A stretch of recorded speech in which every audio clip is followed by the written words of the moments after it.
So yan po mga ka-GM, isa itong Kia Sportage ngayon. I-adjust po natin yung kanyang parking brake, no? Dito lang siya. Kasi ito bali foot brake siya. Ilawan natin para maliwanag. Ngayon ito mga ka-GM, ito yung madalas na lumuluwag dito sa mga ganitong foot brake, no? Foot parking brake. So yan, kung makikita ninyo, papakita ko sa inyo. Ayan, no? Yung kanyang nut dito, yan. Lumuluwag po yan sa katagalan.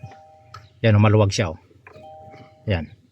So ngayon yan, gagamit lang tayo ng 10mm dyan na socket, deep socket para may adjust natin. Higpitan lang natin yan mga ka-GM para tumaas tong kanya parking brake yan. Halos sagad na sa flooring, wala pa rin kapit. Yan. So kailangan po natin i-adjust yan. So ito lang yung gagamitin natin. Higpitan lang po natin yung kanyang pinakanat dito na 10mm mga ka-GM.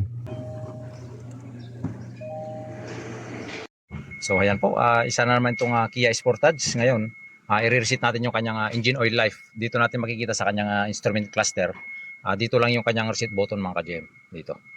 Yan yung kanyang menu. Ito naman yung kanyang okay. Up and down tong kanyang button dito.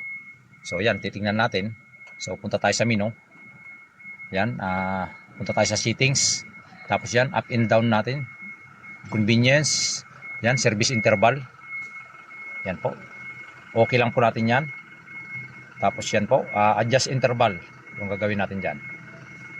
So yan, bali 10,000. Okay lang po natin yan.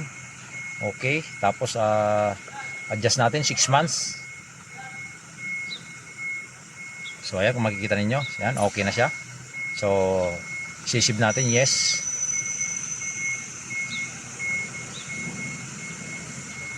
So ayan po, kung makikita po ninyo, 10,000 siya, after 10,000 tapos 182 days. Yan po yung next service niya na susunod, no?